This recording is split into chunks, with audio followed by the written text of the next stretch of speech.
Yes, ready. 90 watts per minute कोट start.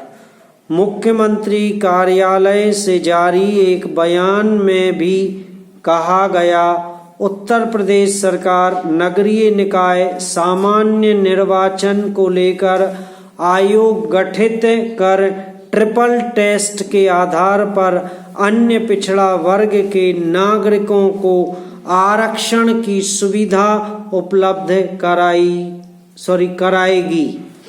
इसके बाद ही नगरीय निकाय सामान्य निर्वाचन को संपन्न कराया जाएगा। जरूरी हुआ तो राज्य सरकार माननीय उच्च न्यायालय के फैसले के क्रम में तमाम कानूनी पहलुओं पर विचार करके सर्वोच्च न्यायालय में अपील भी करेगी। उत्तर प्रदेश निकाय चुनाव को लेकर अदालत का कहना है कि जब तक सुप्रीम कोर्ट की तरफ से निर्धारित ट्रिपल टेस्ट न हो तब तक आरक्षण को लागू नहीं किया जाए। हाई कोर्ट ने 2017 के ओबीसी रैपिड सर्वे को नकार दिया है।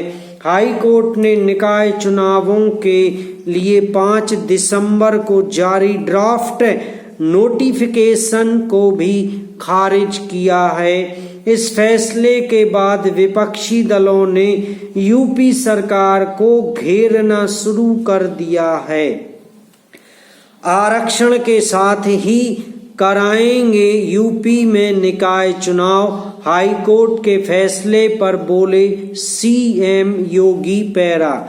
कैबिनेट मंत्री एके शर्मा ने कहा कि हम ओबीसी सर्वे कराएंगे। ये सर्वे सुप्रीम कोर्ट के निर्देश पर होगा। सर्वे पूरा होने के बाद हम चुनाव में उतरेंगे। उत्तर प्रदेश निकाय चुनाव को लेकर इलाहाबाद हाई कोर्ट की लखनऊ बेंच के फैसले के बाद राजनीतिक बयानबाजी तेज हो गई है। विपक्षी दलों ने अब यूपी सरकार को घेरना शुरू कर दिया है।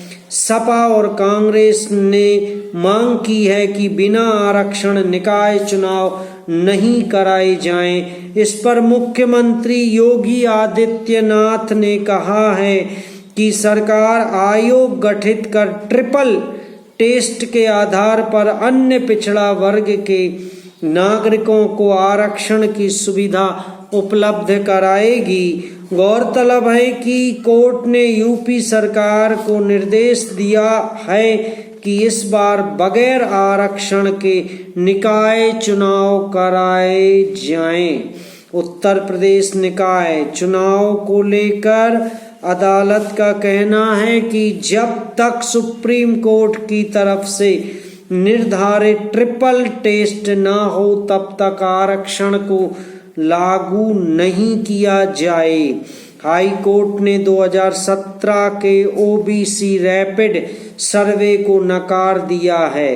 हाई कोर्ट ने निकाय चुनावों के लिए 5 दिसंबर को जारी ड्राफ्ट नोटिफिकेशन को भी खारिज किया है। पैरा 3 महीने बाद ही सही आखिर चुनाव आयोग असली शिवसेना के निर्धारण की दिशा में आगे तो बढ़ पाया। सुप्रीम कोर्ट ने मंगलवार को शिवसेना पर एकनाथ शिंदे गुट के दावे को लेकर चुनाव आयोग की कार्यवाही पर लगी रोक हटा ली। आयोग अब कानूनी प्रक्रिया के तहत तय करेगा कि शिवसेना पर असली दावा किसका। पैरा देश में आजकल राजनीतिक दलों में टूट की घटनाएं लगातार बढ़ रही हैं। उत्तर प्रदेश में समाजवादी पार्टी हो या आंध्र प्रदेश में तेलुगु देशम अथवा तमिलनाडु में अन्ना द्रमुक, हर दल में समय समय पर नेतृत्व को लेकर विवाद उभरता रहा है। इसी साल 20 जून को शिंदे के नेतृत्व में पहले शिवसेना के 20 विधायक सूरत के रास्ते गुवाहाटी पहुंचे। फिर धीरे धीरे यह संख्या 40 तक पहुंच गई।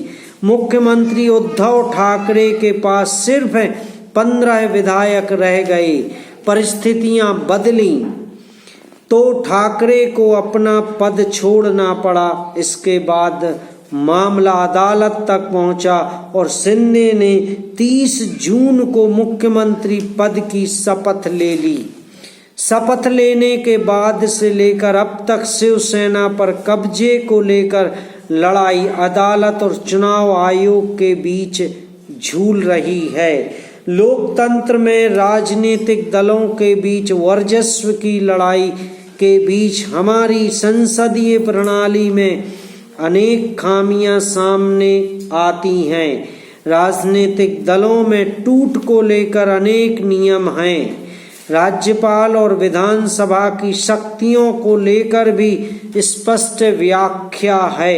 बावजूद इसके राज्यपाल और विधानसभा अध्यक्षों पर भी पक्षपात के आरोप लगते हैं। समाप्त।